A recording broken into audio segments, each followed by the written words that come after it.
चलो बच्चों, yo good morning. Good morning. So online और ऑफलाइन सारे बच्चों, आप सभी का लेक्चर में हार्दिक स्वागत है। चलो हम लोग हमारी जर्नी आगे बढ़ाते हैं। सीए फाउंडेशन का principle and practices of accounts, है ना। कहां तक देख लिया था हमने? लास्ट लेक्चर में 3 कॉन्सेप्ट देखे थे, राइट। कंजर्वेटिज्म तक हमने देख लिया था, है ना। एक बार आपको बता दे तो आपने क्या क्या पढ़ा है फटाफट से, ठीक है। बेसिक्स ऑफ अकाउंट्स चल रहा था, ये चीजें आपने देख ली है क्या? जल्दी जल्दी से बता दो तो। देखो जरा, हाँ, अकाउंटिंग का मतलब देख लिया, आसान भाषा में हिसाब किताब रखना। लेमन्स लैंग्वेज और टेक्निकल लैंग्वेज, टेक्निकल लैंग्वेज की डेफिनेशन अभी तक देखा नहीं है। फंक्शंस हमने देख लिया था, मेजरमेंट, फोरकास्टिंग। क्या मेजर करना है? बिजनेस का परफॉर्मेंस मेजर करना है। कैसे? एंट्री मार के। माल बेचा, पैसे आए, तो कैसे मेजर करते हैं? एंट्रीज पास करके।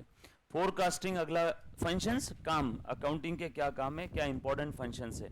फोरकास्टिंग, फोरकास्टिंग यानी क्या होता है बेटा? भविष्य प्रेडिक्ट करना। कैसे? पास्ट को देख करके हम लोग भविष्य काल को प्रेडिक्ट करते हैं, यस और नो। और पास्ट कहां से समझता है? अकाउंटिंग से, यस और नो। उसके बाद डिसीजन मेकिंग, हमें इंफॉर्मेशन मिलती है अकाउंटिंग से, और उस इंफॉर्मेशन की मदद से मैनेजर्स, ओनर्स क्या करते हैं? बिजनेस में काफी सारे डिसीजंस लेते हैं। देन कंपैरिजन एंड इवैल्यूएशन, हम लोग हमारे बुक्स ऑफ अकाउंट्स चेक कर रहे थे पिछले 2 साल के। आपको पता है कंपनी को कंपैरेटिव फाइनेंशियल स्टेटमेंट बनाना पड़ता है। एक बार फिर से बताता हूं, कंपनी को क्या प्रिपेयर करना होता है? Comparative financial statement. सब लोग ध्यान देना, जिसमें इस साल के बैलेंस शीट में या इस साल के प्रॉफिट एंड लॉस अकाउंट में पिछले साल का एक कॉलम रहेगा और एक करंट ईयर का रहेगा। मतलब प्रीवियस ईयर और करंट ईयर दोनों भी कॉलम रहेंगे। और हमने देखा प्रीवियस ईयर के अंदर में एडवर्टीजमेंट का खर्चा था 20 लाख, इस बार हो गया 1 करोड़ रुपए। तो हमें कंपैरिजन करते समय समझ में आया यार, या तो यहाँ पे कुछ एरर या फ्रॉड हुआ है, या तो हमें पता लगाना पड़ेगा क्या गड़बड़ है। पिछले साल 20 लाख एडवर्टीजमेंट, इस साल 1 करोड़। हाँ, बाकी पिछले साल 20 लाख, इस बार 21-22 लाख, ठीक है ना। यहाँ पे तो और दिख रहा है ना, तो कंपैरिजन करने की वजह से समझ में आए। बट ये कंपैरिजन कब पॉसिबल रहेगा?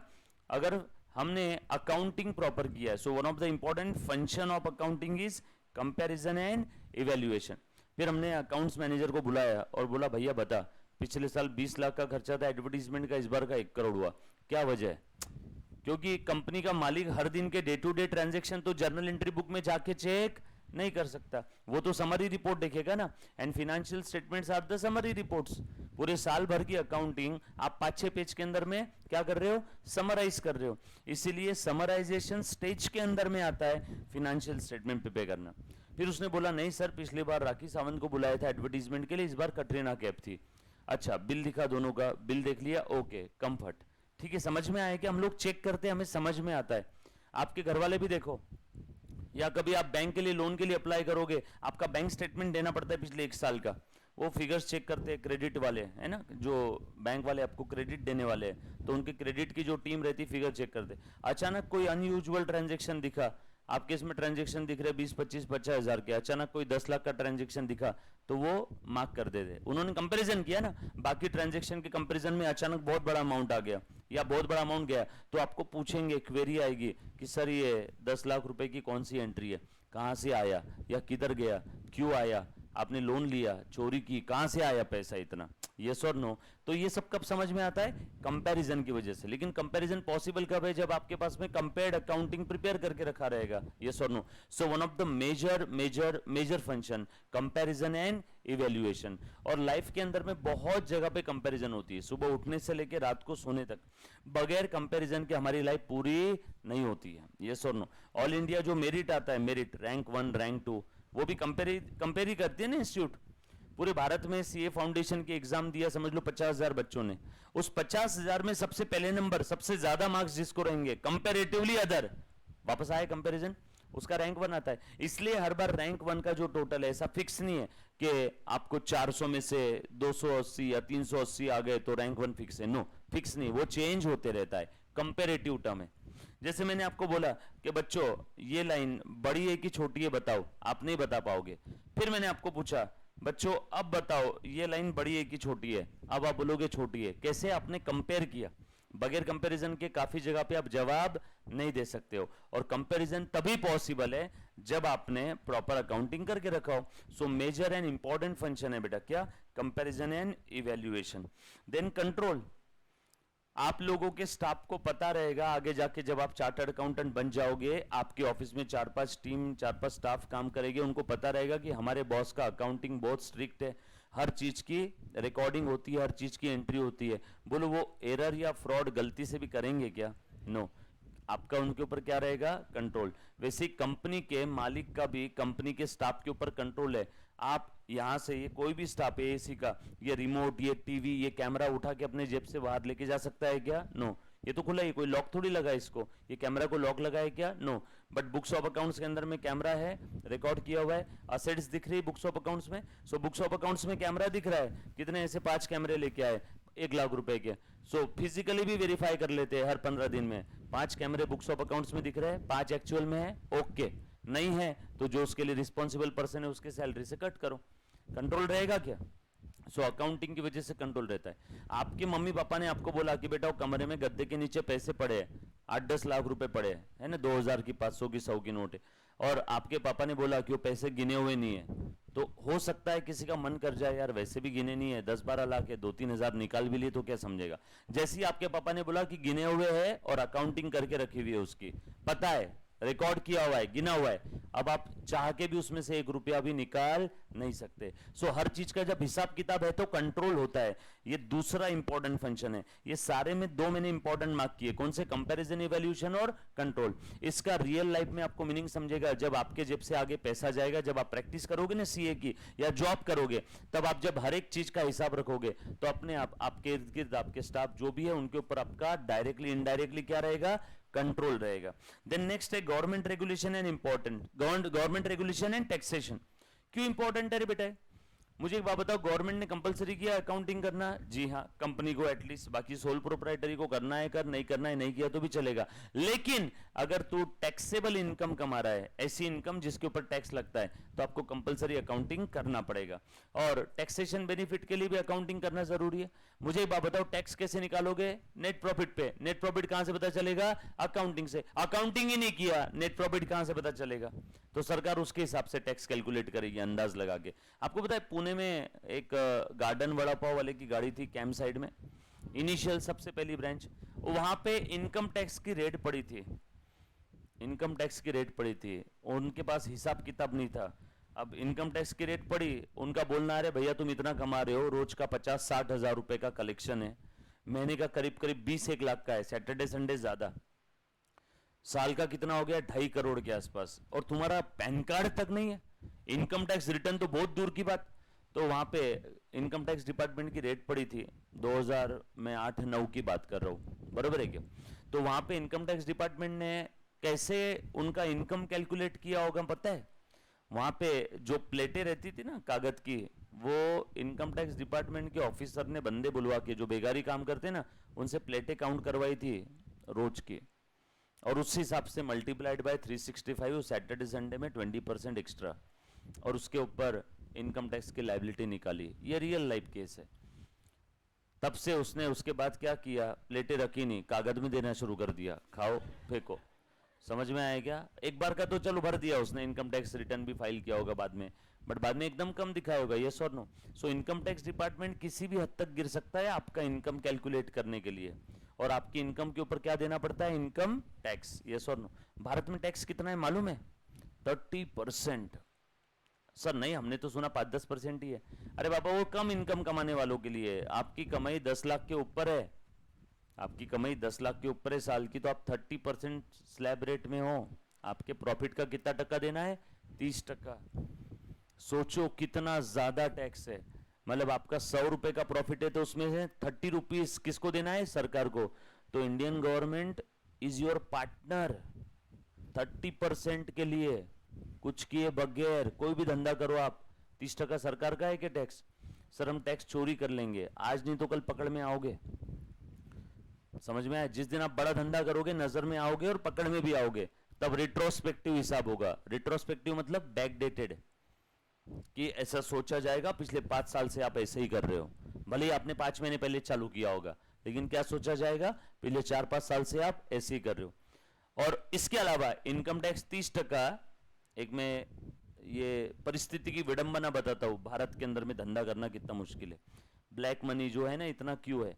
फिर भी मोदी सरकार ने काफी किया, प्लास्टिक मनी वगैरह लेके आया, पेटीएम, गूगल पे, फोन पे, पिछले 4-5 साल में आए ना। पहले कहा था, पहले तो कैश ही था, अब तो वॉलेट लेके जाने की जरूरत नहीं है, सब पेटीएम, गूगल पे, फोन पे से हो जाता है। आपकी 100 रुपए का नेट प्रॉफिट है, उसके लिए आपने 500 रुपए का टर्नओवर किया होगा, बराबर है क्या? 500 रुपए का आपने माल बेचा। ए मुन्ना ध्यान देना, बहुत काम की चीज है, आगे आप बोलोगे हाँ सर आपने सही बोला था। ये देखना जरा, ये 500 रुपए के ऊपर आपको 18% क्या देना है, कितना आ गया है? तो आपके हाथ में कितना बचा? 410 रुपए। तो 90 रुपए कौन ले गया? सरकार। किस फॉर्म में? जीएसटी के फॉर्म में, इनडायरेक्ट टैक्स।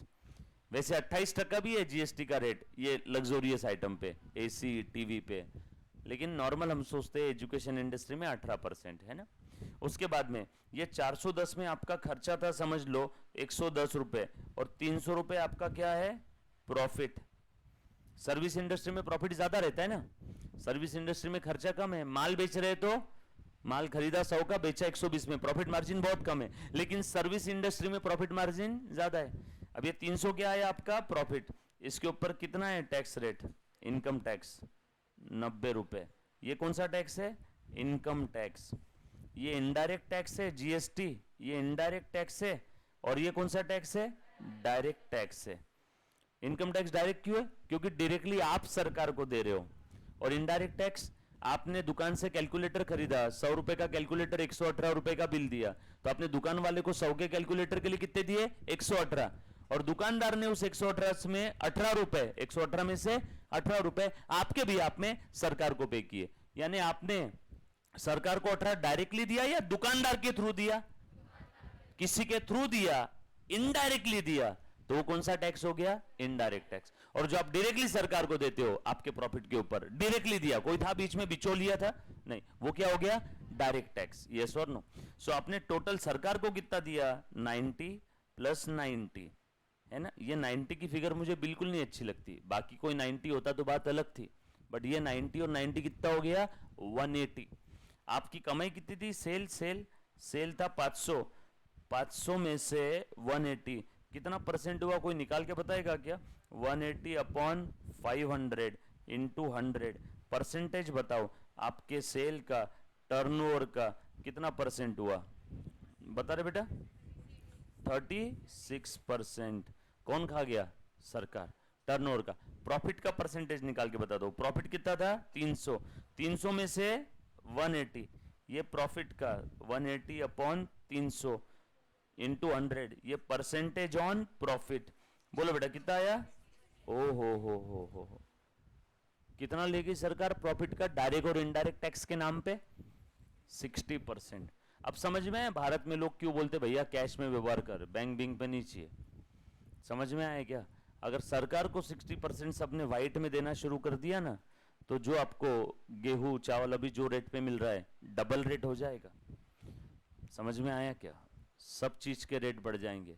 जो फीस अभी 20-22 हजार में, 15-20-25 हजार में हो जाती है, उसके रेट कितने हो जाएंगे? 50,000 रुपए। समझ में आ रहा है? ये किस्सा है, ये विडंबना है परिस्थिति की। दुबई के अंदर में इनकम टैक्स है ही नहीं, 0 इनकम टैक्स, सिर्फ इनडायरेक्ट टैक्स है वहां पे, वो भी थोड़ा सा वैट, वैल्यू एडेड टैक्स।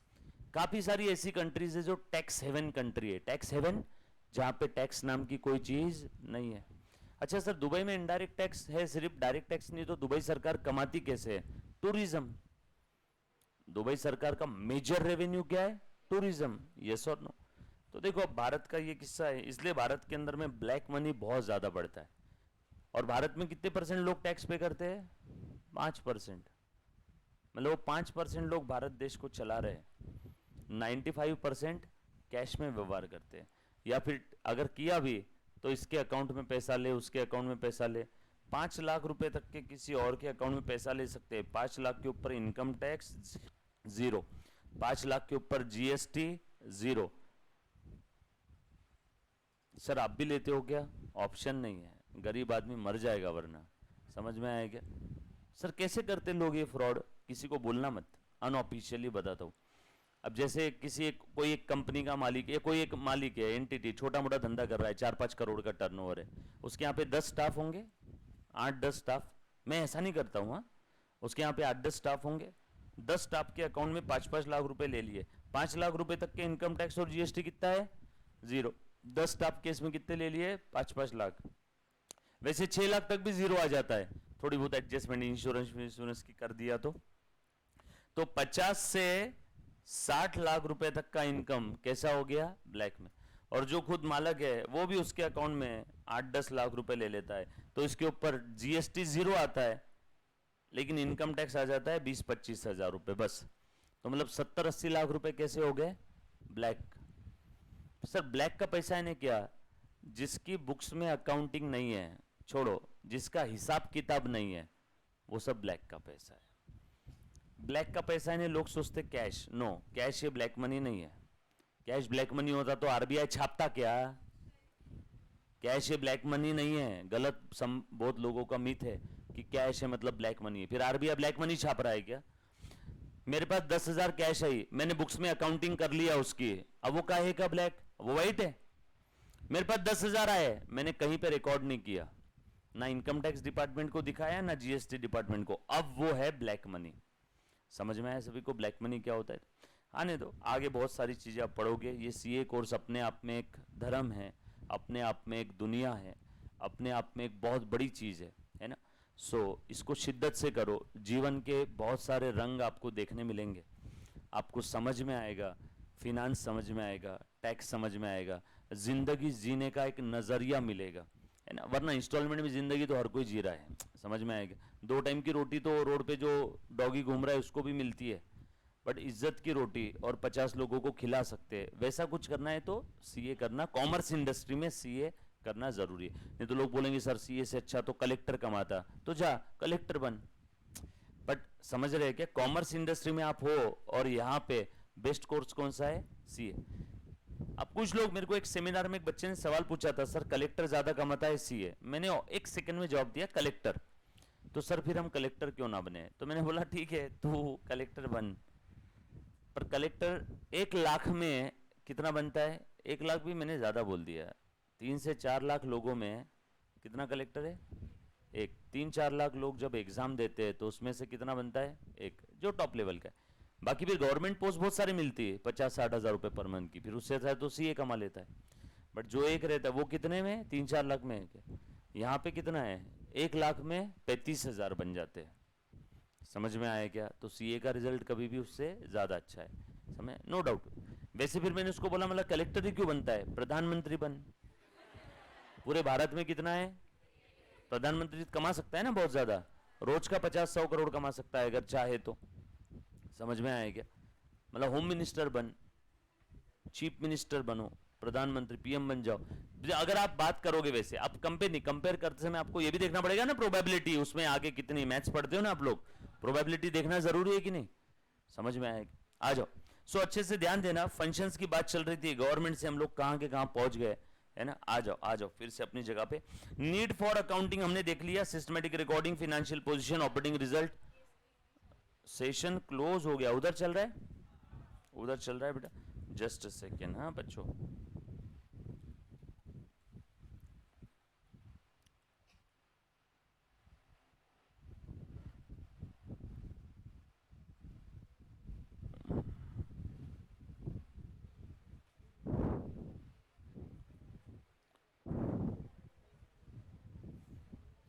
हाँ अब देखो दिख रहा है क्या, आ गया अभी, चल ले मुन्ना प्लीज ध्यान देना।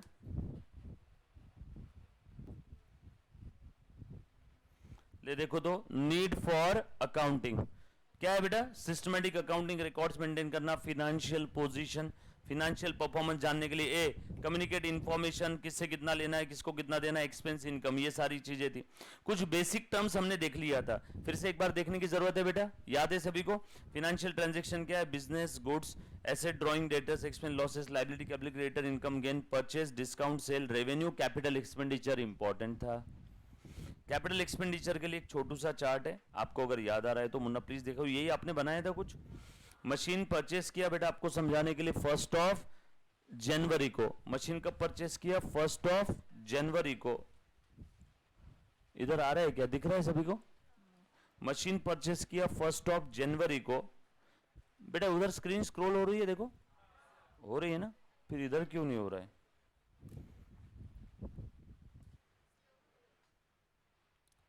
अच्छा हो रहा है लेकिन स्लो है, ठीक है। मशीन परचेस किया 1 जनवरी को, डेट ऑफ परचेस है 1 लाख का मशीन है, transport charges, repair for second hand machinery, ये भी कैपिटल एक्सपेंडिचर है क्या? जी हाँ।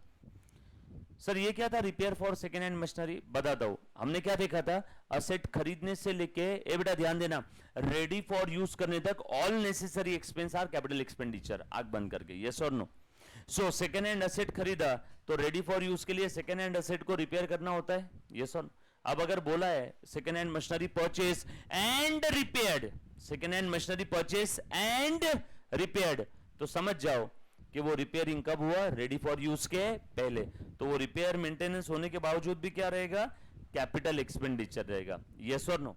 उसके बाद installation charges capital expenditure, ready for use हो गया, RFU रेडी फॉर यूज, तो उसके बाद के जो भी खर्चे हैं वो कैपिटल है या रेवेन्यू है, वो कैसे डिसाइड करेंगे? बेटा रुको, डायरेक्टली रेवेन्यू नहीं बोलना है, उसके लिए असेट को सवाल पूछना है असेट बता तेरी capacity, capability, efficiency, performance, productivity, capacity, capability, efficiency, performance and productivity.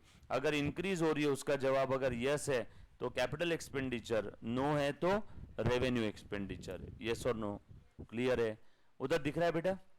तो फिर ये टीवी के अंदर में क्यों लैग आ रहा है थोड़ा सा? आ जाओ। देन कुछ इंपॉर्टेंट टर्म्स, चलो ध्यान देना बेटा, हाँ आ जाओ, दिख रहा है। सबसे पहली क्या है बेटा? फिक्टिशियस असेट, मुन्ना प्लीज ध्यान देना। चलो फिक्टिशियस असेट क्या होती है? ऐसी असेट जिसकी रियलाइजेबल वैल्यू, डोंट वरी, हाँ ये मिल जाएगा बेटा, पीपीटी सभी को मिल जाएगा, मैं दे दूंगा।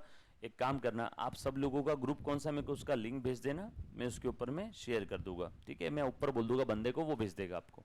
सो ध्यान देना, ऐसी असेट जिसकी रियलाइजेबल वैल्यू 0 है, ऐसी असेट जिसको मार्केट में बेचने जाओगे तो कुछ नहीं मिलेगा, ऐसी असेट जिसको हम लोग लॉस और काल्पनिक असेट बोलते हैं, फिक्टिशियस, काल्पनिक और लॉस असेट, है ना? इससे हमें कोई फ्यूचर में बेनिफिट एज सच नहीं मिलने वाला है इन मनी और मनीज वर्थ।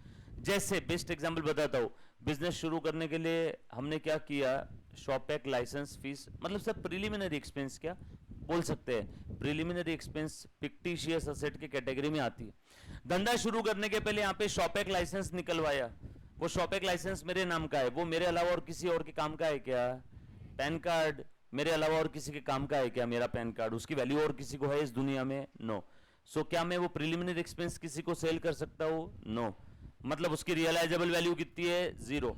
लेकिन वो जो हमने खर्चा किया वो लंबे समय तक चलने वाला है। बिजनेस के लिए शॉपैक लाइसेंस निकाला, वो लाइसेंस का बेनिफिट मनीज वर्थ में नहीं निकाल सकते, लेकिन किसके लिए? बिजनेस के लिए। और बिजनेस कैसे चल रहा है? लंबा। तो वो पूरा खर्चा 1 साल में राइट ऑफ कर सकते हैं क्या हम लोग? नो।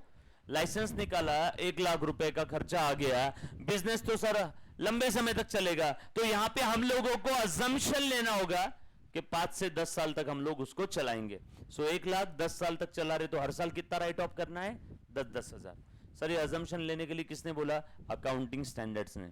आप कोई भी इंटेंजिबल असेट, चाहे वो जिसकी रियलाइजेबल वैल्यू है, चाहे वो जिसकी रियलाइजेबल वैल्यू नहीं है, कोई भी इंटेंजिबल असेट आप धंधे में लंबे समय तक शो नहीं कर सकते। जैसे सर गुडविल है तब भी, हाँ गुडविल की तो वैल्यू है, गुडविल तो बेच सकते हैं, उससे पैसा भी आएगा, बट गुडविल भी हम लोग लंबे समय तक धंधे में शो नहीं कर सकते। यस और नो? सर इसका मतलब गुडविल को भी 10-1 साल में राइट ऑफ करना पड़ेगा? जी हां। किसने बोला? Accounting standard number 26। सर अभी अकाउंटिंग स्टैंडर्ड्स क्या बोला है? Are the written policy document issued by ICAI, Institute of Chartered Accountant of India. बरोबर है? ये क्या करते हैं? ये गाइडलाइन प्रोवाइड करते हैं। किसको?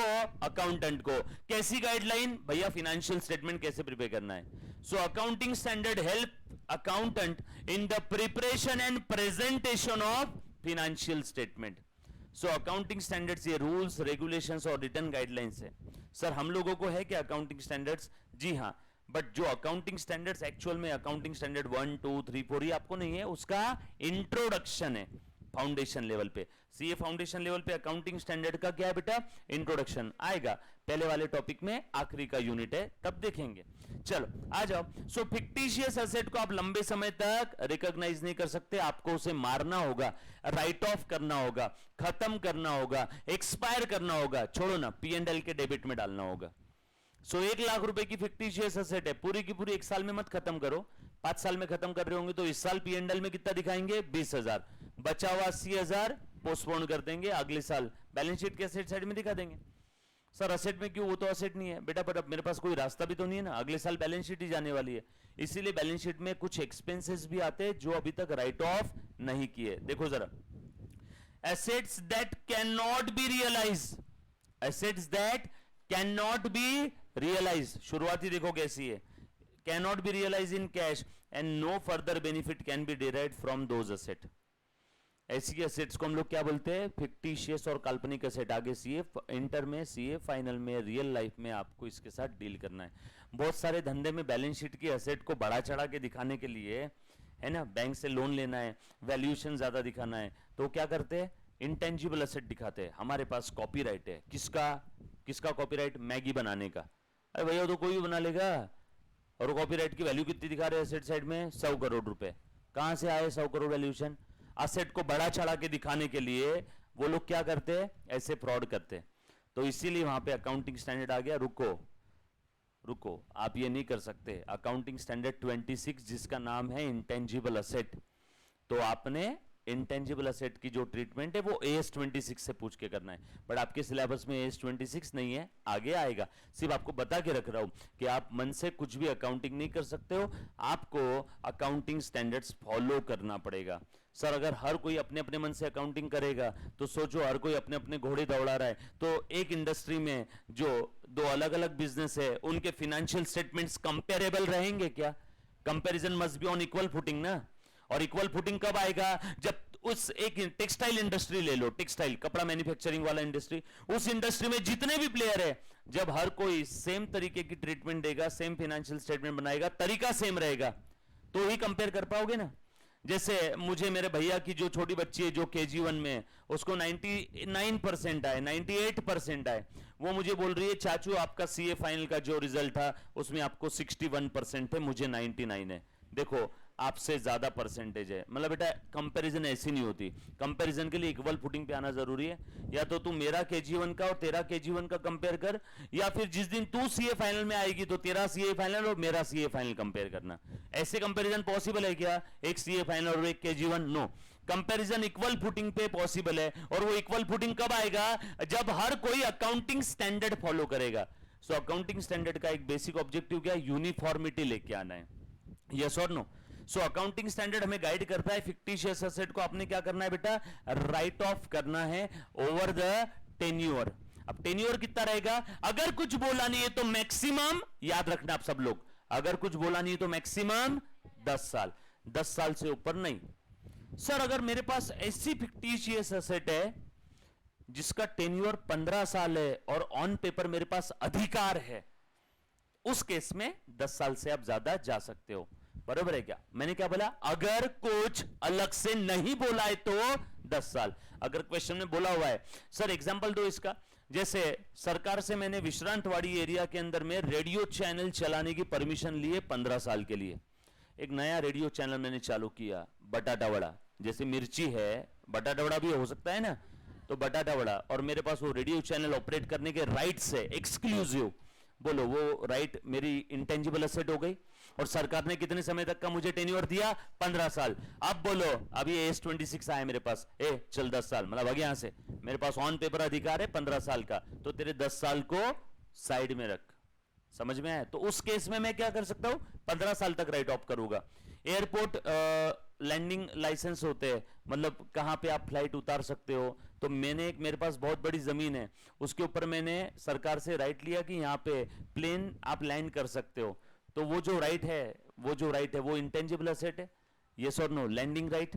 एयरपोर्ट अथॉरिटी से भी मुझे लाइसेंसेस मिलते हैं काफी सारे, रेडियो चैनल टीवी चैनल चलाने का लाइसेंस मिलता है ना, समझ में आ रहा है। तो ये क्या है बेटा, सब इंटेंजिबल एसेट है, तो इसकी लाइफ अगर कुछ बोला नहीं है तो मैक्सिमम 10 साल, 10 से कम चलेगा, बट आपके पास में अगर एक्सक्लूसिव राइट है कि और अब पेपर पे भी लिखा हुआ है कि आप 15 साल 20 साल 25 साल तक यूज कर सकते हो तो उतना, और कुछ नहीं बोला है तो 10, पूछा हुआ क्वेश्चन है एग्जाम के अंदर में। डन। अकाउंटिंग स्टैंडर्ड जब आएगा तब वापस ये चीज आएगी, बट ध्यान रखना अभी हम लोग यहाँ पे क्यों देख रहे हैं, क्योंकि हमें राइट ऑफ करना है ना यहाँ पे। तो मैं अगर आपको डायरेक्टली बोल दूं फिक्टिशियस एसेट राइट ऑफ करना पड़ता, आपका सवाल क्या रहेगा, सर किसने बोला, इसलिए आपको पहले बता दिया अकाउंटिंग स्टैंडर्ड ने बोला है। आ जाओ आगे देखो क्या दिया है, these assets include debit balance of profit and loss account. क्या है रे बेटा, प्रॉफिट एंड लॉस अकाउंट का क्रेडिट बैलेंस फाइनल अकाउंट में वापस आएगा। प्रॉफिट एंड लॉस अकाउंट का क्रेडिट बैलेंस यानी क्या रे बाबा, profit. Profit and loss account का डेबिट बैलेंस यानी क्या, लॉस। अब प्रॉफिट दिखाते हैं बैलेंस शीट के लायबिलिटी साइड में, लॉस कहां दिखाते हैं, असेट में। क्या वो असेट है, बट ऑप्शन नहीं है मेरे पास। वो कौन सी असेट है फिर, लॉस असेट, फिक्टिशियस असेट, बरोबर। उसके बाद an expenditure not yet return of such as advertisement और प्रिलिमिनरी एक्सपेंस। एडवर्टीजमेंट एक्सपेंस था, कटरीना कैफ को 1 करोड़ दे दिया, 5 साल तक बेनिफिट मिलने वाला है, 5 साल का कॉन्ट्रैक्ट था उसके साथ, इस साल 20 लाख राइट ऑफ कर दिया। बोलो नॉट येट रिटर्न ऑफ कितना है, not yet return of 80 lakh. अब समझ में, नॉट येट रिटर्न ऑफ कहां जाएगा, वो बैलेंस शीट के एसेट में। और जो राइट ऑफ कर दिया, मार दिया, खत्म कर दिया, एंजॉय कर लिया, कंज्यूम कर लिया, वो कहां जाएगा, P&L के डेबिट में। जो मैं बोल रहा हूं एक एक चीज 10-10 बार, प्लीज आप भी उसे हर बार ऐसे सुनो जैसे पहली बार सुन रहे हो, तो आपको याद रहेगा। ये जब तक आपका बेस मजबूत नहीं होगा ना, तब तक आपकी आगे इस सब्जेक्ट की बिल्डिंग खड़ी नहीं होगी। जो बच्चे जिम जाते हैं उनको मालूम होगा कि ट्रेनर लेग की बहुत सारी एक्सरसाइज करवाता है, क्योंकि आप जो ऊपर की पूरी बॉडी बना रहे हो ना, ये पूरा फाउंडेशन किसके ऊपर है, आपके लेग पे। आपने ऊपर तो बहुत अच्छी बॉडी बना ली, लेकिन आपके लेग कमजोर है, किसी ने आपके पैर पे एक लात मारा, आपकी पूरी बनी बनाई बॉडी गिर जाएगी नीचे। लेग मजबूत होना जरूरी है ना। आप जिस फाउंडेशन पे, जिसके भरोसे आप खड़े हो, ऊपर की बॉडी कितनी भी अच्छी बना लो, कोई काम का है क्या, लेग इंपॉर्टेंट है, बेस इंपॉर्टेंट है। तो ये बेस है, हर टॉपिक में आने वाला है। बाद में पता चला हम लोग आखिरी टॉपिक में कंपनी अकाउंट्स में, और वहां पे किसी बच्चे ने पूछ लिया, सर कंपनी अकाउंट्स में फिक्टिशियस एसेट दिखती है बैलेंस शीट में, सर ये फिक्टिशियस क्या है। लो कर लो बात, कंपनी अकाउंट्स को साइड में रख के हमें क्या देखना पड़ेगा फिर, फिक्टिशियस एसेट। आ जाओ आगे, discount on issue of shares, ये भी काल्पनिक एसेट है। अच्छा, आप सभी को मालूम है कंपनी शेयर इशू करती है, डिटेल में कंपनी अकाउंट्स में आएगा, कंपनी शेयर इशू करती है। मान लो 100 रुपए का शेयर 90 में इशू किया डिस्काउंटेड प्राइस पे। वैसे अंदर की बात बता दो, आज के तारीख में no company can issue shares on discounted price. एक एक्सेप्शन है, स्वेट इक्विटी शेयर्स। कंपनी के जो एम्प्लॉय है, जो कंपनी के लिए पसीना बहा रहा है, दिन रात मेहनत कर रहे हैं, उनका नो हाउ, उनका इंटेलेक्चुअल कंपनी के लिए यूज कर रहे हैं, तो कंपनी उनको दे सकती है डिस्काउंटेड प्राइस पे। अदरवाइज आम जनता को आज के तारीख में कोई भी कंपनी डिस्काउंटेड प्राइस पे शेयर नहीं इशू कर सकती। सर क्यों, सोचो ना, मैंने कंपनी चालू किया 500 का शेयर 20 रुपए में, 480 का डिस्काउंट, आम जनता को मैंने फंसा दिया और 1 करोड़ लोगों से 20-20 रुपए ले लिए। 140 करोड़ लोग हैं, उसमें से 1 करोड़ लोग ढूंढ के 20 करोड़ रुपए जमा कर लिए, रातों रात कंपनी बंद कर दी। डिस्काउंट का लालच देके मैं आम जनता से पैसे ऐंठ नहीं सकता हूं। यस और नो, ये उसके पीछे का लॉजिक है। सुन, कोई भी कंपनी डिस्काउंटेड प्राइस पे शेयर इशू नहीं कर सकती, लेकिन कंपनी अपने एम्प्लॉय को इशू कर सकती है क्या। सो कंपनी ने एक एम्प्लॉय को 100 रुपए का शेयर 90 रुपए में दिया, बोलो कितने का डिस्काउंट दिया, 10 रुपए का। वो जो डिस्काउंट दिया वो कंपनी का खर्चा है, खर्चा है, लेकिन उसका बेनिफिट कब तक मिलेगा, रुको, जब तक वो शेयर रहेगा। शेयर कब तक रहेगा, जब तक कंपनी रहेगी। कंपनी कब तक रहेगी, लंबे समय तक। So discount on issue of share का बेनिफिट लंबे समय तक मिलेगा, मतलब उसे असेट साइड में दिखाना है, ये तो पक्का है। बट उसको बेच सकते हैं क्या, डिस्काउंट को बेच नहीं सकते, मतलब वो लॉस असेट है। असेट साइड में दिखाना है, बेच नहीं सकते, मतलब लॉस असेट है। लॉस असेट है तो उसे धीरे धीरे क्या करना है, राइट ऑफ करना है। समझ में आया सभी को, पक्की बात। डिटेल में फाइनल अकाउंट और कंपनी अकाउंट्स में कौन से वापस आएगा, discount on issue of share. इसका कोई फिजिकल एग्जिस्टेंस नहीं होता है, बात समझ में आए। सो फिक्टिशियस एसेट बोल दिया तो loss, no realisable value, preliminary expense, discount on issue of shares, heavy advertisement expense. Sir heavy advertisement deferred revenue है, हाँ सर, मतलब डेफर्ड रेवेन्यू ये फिक्टिशियस एसेट है, हाँ। समझ में आए सभी को, बोल बेटा। सेशन क्लोज हो गया यार, ये ऐसे नहीं होना चाहिए था, चीटिंग है। ओके करूं क्या, अब आ रहा है क्या?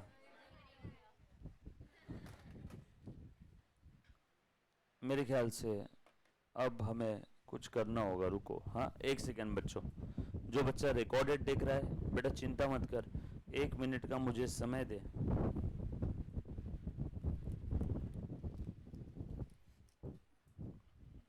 इधर चालू है, रिकॉर्डेड वाले बच्चे देख सकते हैं, ऑनलाइन वाले देख रहे हैं।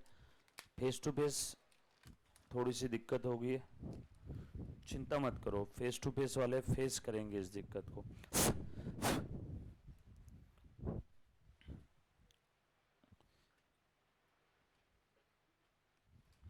ये देखो क्वालिटी का फर्क बताता हूं, ये 29 रुपए का मिलता है, ये 600 का। मैंने उधर के भी मेरे क्लास के लिए ऐसे लेके आए थे बहुत सारे 29 रुपए के, लेकिन हर दिन में एक खराब होता है। ये 600 रुपए का, अब उसने बोला ये अच्छा है, अब अगर ये लगा नहीं ना तो आज उसके मुंह पे मार के आऊंगा वापस। प्लीज लग जा भाई।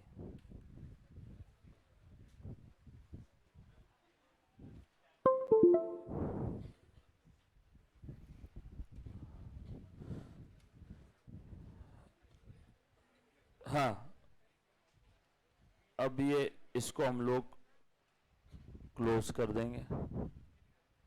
इधर भी क्लोज हो गया ना? इधर दिख रहा है क्या? हिल रही स्क्रीन?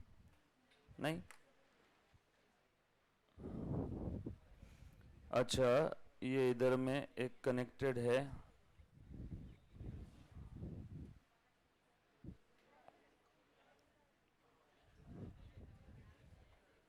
ठीक है। हाँ बच्चों, बच्चों एक सेकेंड ना, मैं रिकॉर्डिंग पॉज कर रहा हूं इसका,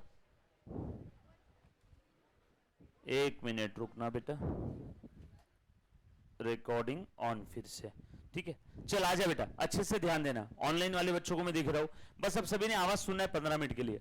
अक्रूवल कॉन्सेप्ट का क्या कहना था, प्लीज ध्यान दे। गोइंग कंसर्न, बिजनेस एंटिटी और कंजर्वेटिज्म हमने देखा था। अक्रूवल कॉन्सेप्ट का क्या कहना है, हे अकाउंटेंट सुन, तूने इनकम और एक्सपेंसेस का, किसका किसका किसका, इनकम और एक्सपेंस।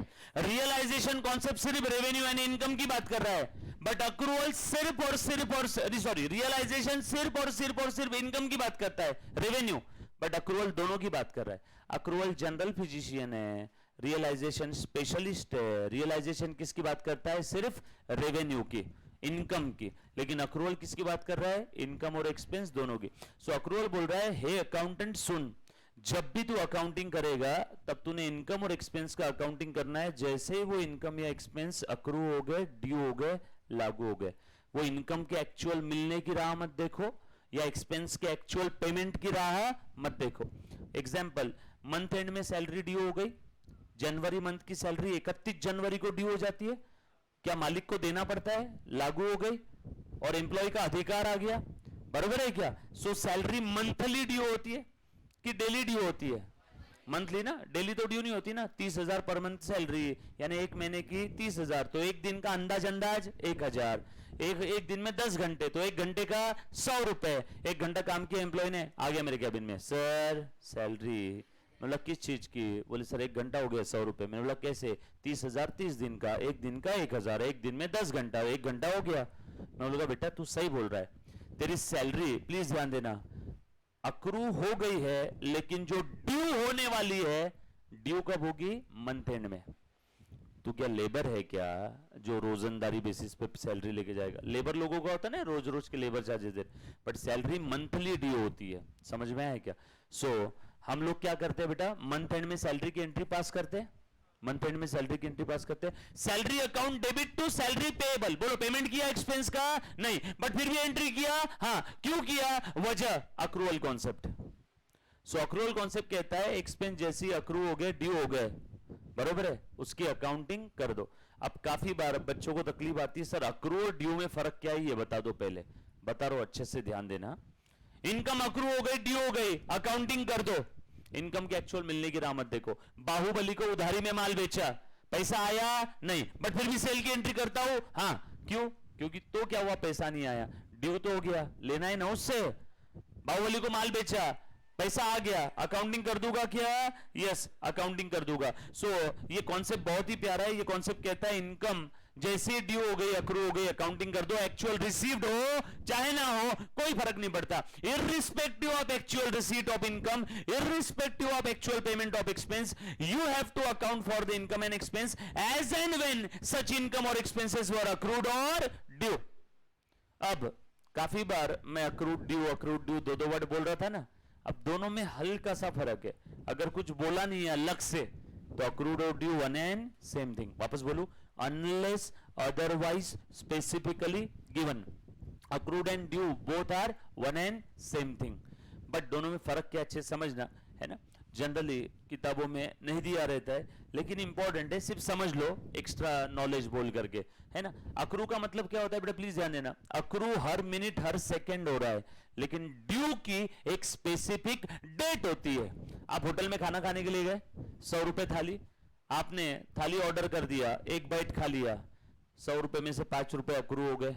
2 बाइट खा लिया 10 रुपए, 3 बाइट 15 रुपए, पूरी थाली खा ली 100 रुपए अक्रू हो गए। और वो ड्यू कब होता है? अक्रू तो हर मिनट हर सेकंड हो रहा है, ड्यू कब होता है मालूम है? अब बहुत सारे होटल वाले बोलते हैं जैसे ही आपने थाली ऑर्डर कर दी ना, पैसा ड्यू हो गया, फिर आप खाओ चाहे ना खाओ। सैलरी अक्रू हर मिनट हर सेकंड हो रही है। एम्प्लॉय बोला 30,000 पर मंथ, एक दिन का 1,000, एक दिन में 10 घंटा, 1 घंटे का 100 रुपए। 1 घंटे बाद उसने 100 रुपए कमा लिए, बट ड्यू कब होंगे? मंथ एंड में। 2 घंटे बाद 200 रुपए कमा लिए, बट ड्यू कब होंगे? मंथ एंड में। समझ में आ रहा है? और अगर क्वेश्चन में कुछ अलग से बोला नहीं है और आपके अजम्पशंस भी काम नहीं कर रहे, तो वहां पे हम लोग समझेंगे अक्रू और ड्यू का सेम समय है, सेम डेट है। समझ में आया सभी को? सो अक्रू हर मिनट हर सेकंड होता है, लेकिन ड्यू की एक स्पेसिफिक डेट होती है। जैसे ईएमआई मंथली ड्यू होती है, सैलरी मंथली ड्यू होती है, यस और no. Insurance charges annually due होते हैं। इंश्योरेंस प्रीमियम कुछ कुछ कंपनी मंथली या क्वार्टरली भी लेती है, कुछ कंपनी 6 मंथली लेती है। It depends on case to case. छोड़ो, अक्रूवल कॉन्सेप्ट समझ में आया? अक्रूवल भी वो कॉन्सेप्ट है जिसकी वजह से आप मर्केंटाइल सिस्टम फॉलो कर रहे हो, नकदी उधारी दोनों ट्रांजैक्शन आप रिकॉर्ड करते हो, यस और नो। अक्रूवल कॉन्सेप्ट में किसी बच्चे को कोई भी डाउट है तो प्लीज प्लीज प्लीज एक बार पूछो। नहीं समझ में आया तो वैसा बोलो, क्या नहीं समझ में आया वो बोलो, मैं वापस बताता हूं। एनीबॉडी बोल बेटा। अब एक बच्चे ने सवाल पूछा, तो सर जर्नल एंट्री अक्रूवल की करेंगे या ड्यू की करेंगे? अगर क्वेश्चन में कुछ बोला नहीं तो accrual due one and same thing, है ना। क्वेश्चन में कुछ बोला नहीं और आपके अजम्पशंस भी काम नहीं कर रहे। अब जैसे सैलरी की एंट्री है, क्वेश्चन में कुछ बोला नहीं है, तो हमारे लिए एक अजम्पशन क्या है? सैलरी मंथली ड्यू होती है, तो ड्यू बेसिस पे करेंगे, यस और नो, बराबर है। जनरल अगर टर्म्स की मैं बात करूं, कुछ बोला नहीं है तो हम लोग ड्यू बेसिस पे अकाउंटिंग करते हैं। किस पे? ड्यू बेसिस पे। क्योंकि जब ड्यू होता है, पैसा आना या पैसा देना, तभी हमारी लायबिलिटी अराइज होती है, तभी हम लोगों को क्या करना है? अकाउंटिंग करना है, बरोबर। और कोई मेरा प्यारा बच्चा? एनीबॉडी? डन? क्लियर बेटा? पक्का? सो सैलरी की अकाउंटिंग ड्यू बेसिस, कोई भी एक्सपेंस की अकाउंटिंग ड्यू बेसिस। क्वेश्चन में कुछ बोला नहीं तो ड्यू ही क्या है? अक्रूवल है, यस और नो। तो अक्रूवल बोलो, ड्यू बोलो, कोई दिक्कत नहीं। मर्केंटाइल सिस्टम भी यही बोलता है कि हर बार एक्चुअल में पैसा मिलना है, पैसे जाने के बाद अकाउंट। या ऐसी अकाउंटिंग कौन सी होती है जहां पे पैसा आया गया तो करेंगे? Very good, cash basis of accounting. हम लोग कैश बेसिस फॉलो करते हैं क्या? नो। कैश बेसिस बोलता है भैया मेरा फंडा बहुत क्लियर है, वो तुम्हारा ड्यू अक्रू सब साइड में रखो, पैसा अगर आया तो अकाउंटिंग करूंगा, पैसा अगर गया तो ही अकाउंटिंग करूंगा। जब तक पैसा आता या जाता नहीं है मैं तब तक अकाउंटिंग नहीं करूंगा। किसकी? इनकम और एक्सपेंसेस की, यस और नो, क्लियर। एक हाइब्रिड भी है, एक हाइब्रिड भी है, दोनों का मिक्स है। हाइब्रिड क्या कहता है? थोड़ा कंजर्वेटिज्म की तरह है हाइब्रिड। इनकम अगर एक्चुअल में मिली तो ही अकाउंटिंग करूंगा, लेकिन एक्सपेंसेस अगर ड्यू भी हो गए तो भी अकाउंटिंग कर दूंगा। समझ में आया क्या? हाइब्रिड क्या कहता है? सो हाइब्रिड एक्सपेंस के मामले में अक्रूवल बन गया और इनकम के मामले में कैश बेसिस की बात कर रहा है। सो ये है हाइब्रिड सिस्टम, यस और नो। काफी सारे छोटे मोटे धंधे वाले लोग हाइब्रिड सिस्टम फॉलो करते हैं। खर्चे ड्यू भी हो गए तो अकाउंटिंग कर दो, बट इनकम जब तक हाथ में नहीं आती तब तक हम लोग अकाउंटिंग नहीं करेंगे। अच्छी बात है यार, ये तो है ना। सब फ्यूचर में होने वाली इनकम को लेके आज खुश होना है क्या? नो। अगर इनकम हाथ में आई तो ही मैं अकाउंटिंग करूंगा, लेकिन एक्सपेंस अगर ड्यू भी हो गए तो भी मैं अकाउंटिंग कर दूंगा। सो एक्सपेंस के मामले में अक्रूवल, इनकम के मामले में कैश बेसिस, ऐसा सिस्टम उसको बोलेंगे हाइब्रिड, यस और नो। अक्रूवल कॉन्सेप्ट में और किसी बच्चे को कोई डाउट प्लीज पूछो, प्लीज एनीबॉडी। इनकम एक्सपेंस का अकाउंटिंग करना है, जैसे ही वो इनकम या एक्सपेंस अक्रू या ड्यू हो जाए इनकम के एक्चुअल मिलने की राह मत देखो, एक्सपेंस के एक्चुअल पेमेंट की राह मत देखो. You have to account for the income and expense as and when such income और एक्सपेंसेस वर अक्रूड और due irrespective of actual cash receipt और payment of income and expenses respectively.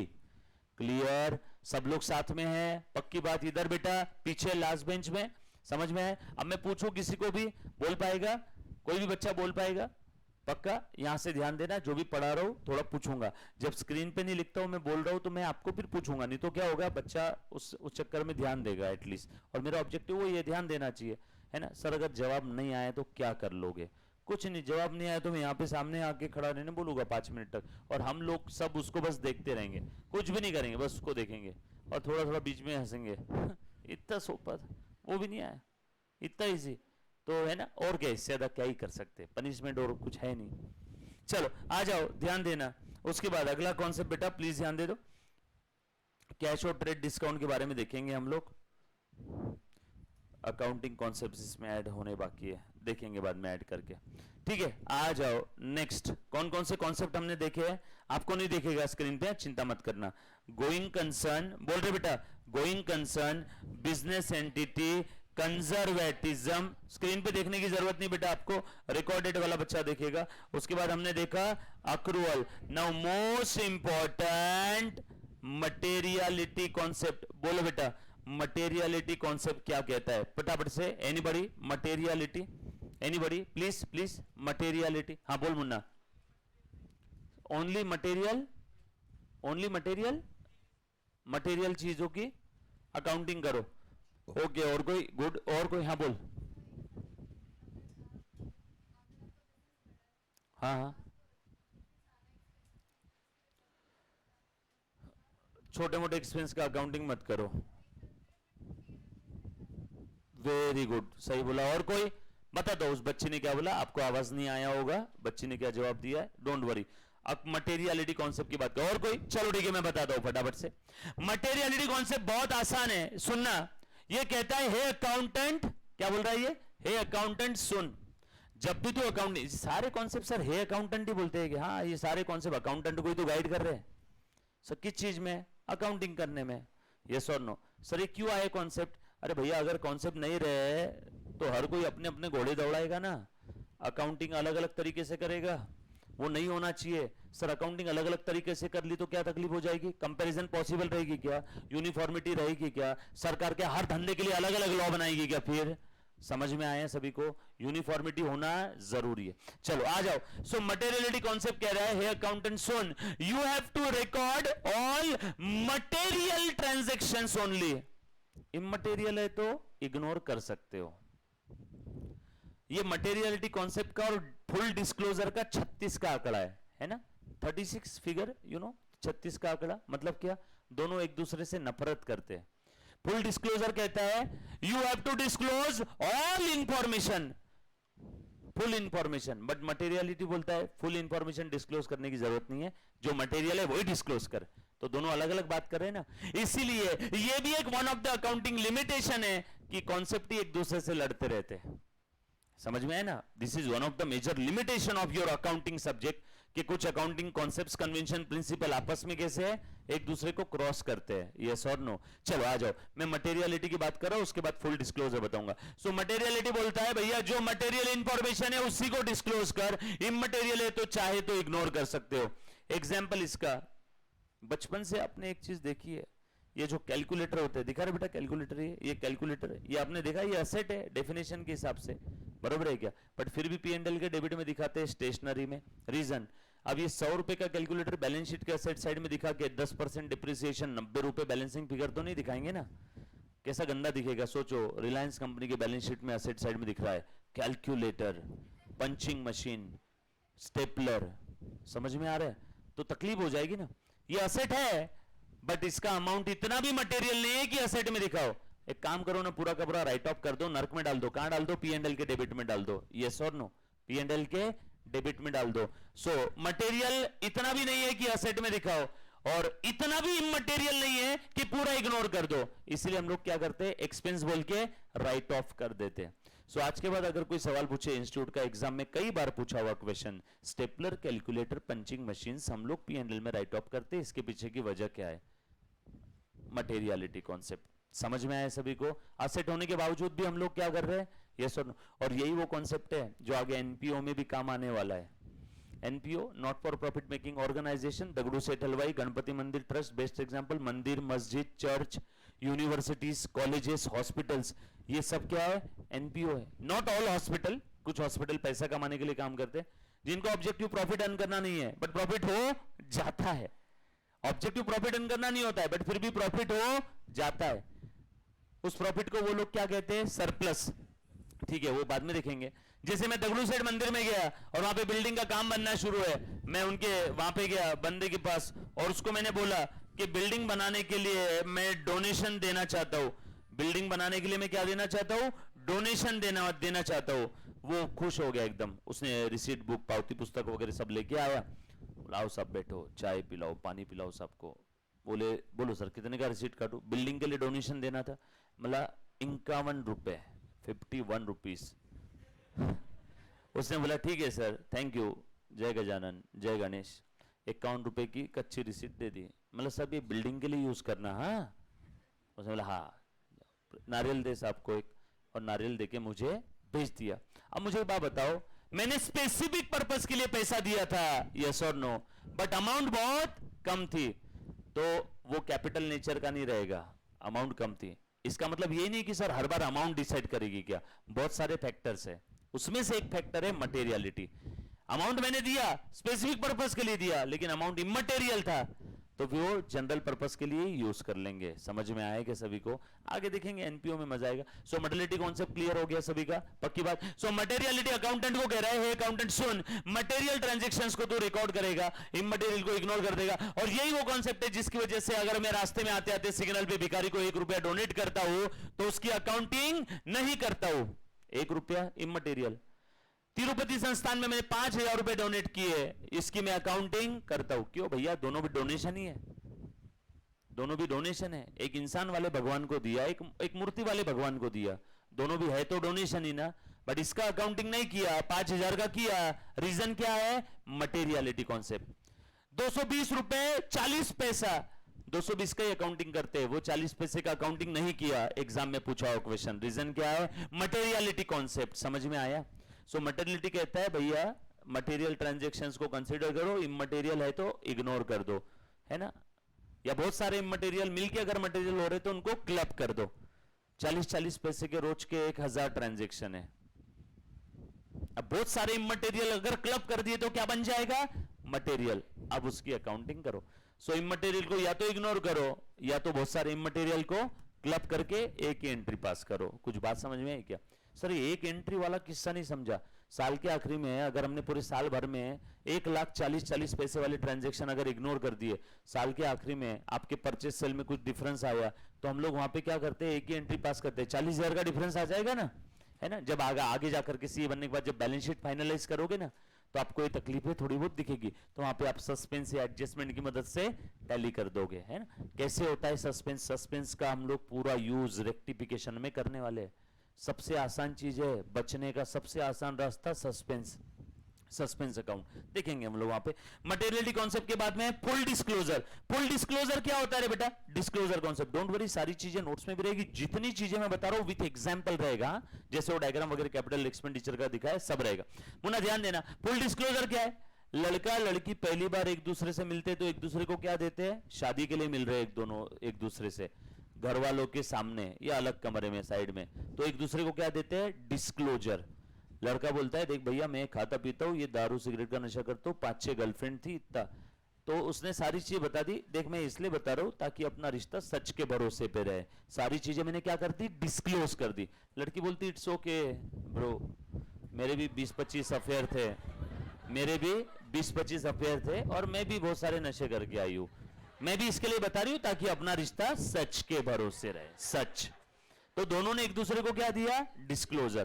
पहली मुलाकात में क्या देते हैं, डिस्क्लोजर। और उनकी पहली मुलाकात, पहला वर्ड ध्यान रखना, पहला, ठीक है, पहला वो है अकाउंटिंग स्टैंडर्ड नंबर 1, और उसका नाम है disclosure of accounting policy. So number कैसे याद रखना है अकाउंटिंग स्टैंडर्ड्स के, वो मैं याद करवा दूंगा। आज आपको एक अकाउंटिंग स्टैंडर्ड का नंबर याद हो गया, AS1 नंबर भी याद रखना है और नाम भी। दोनों भी वन, पहली मुलाकात में क्या देते हैं, disclosure. So AS1 disclosure of accounting policy. Sir accounting policy क्या है, अकाउंटेंट ने फाइनेंशियल स्टेटमेंट प्रिपेयर करते समय जो जो पॉलिसी यूज किया था वो पॉलिसी का इज्जतदारी और ईमानदारी से क्या देना है, डिस्क्लोजर। सर डिस्क्लोजर देके क्या हो जाएगा, for better understanding of financial statement.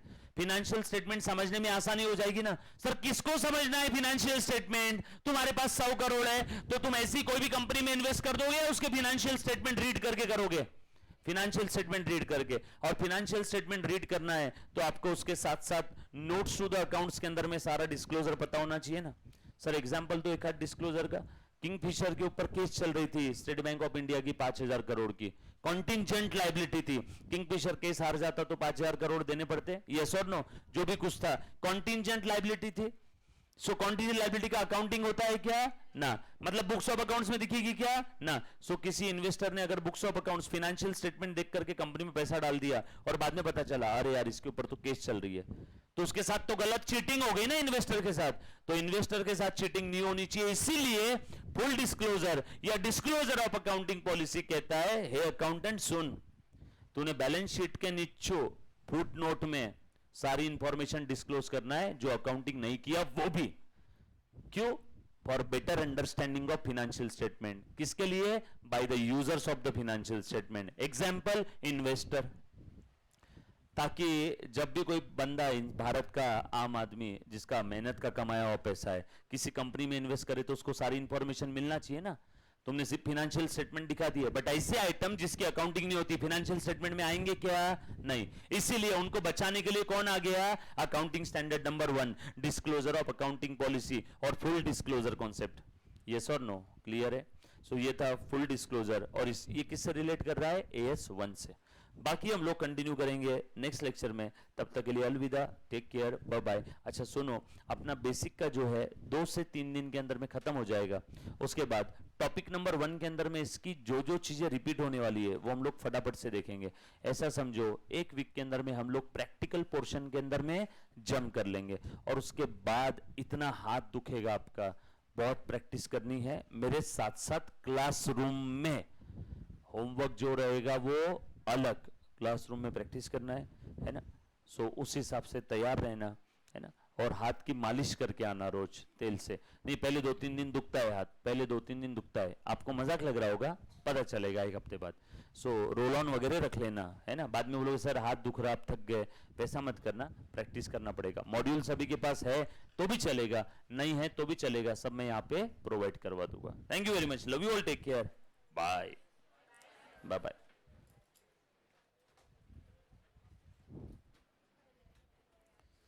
Bye यार ऑनलाइन बच्चों, bye bye, offline bye bye bye, stop.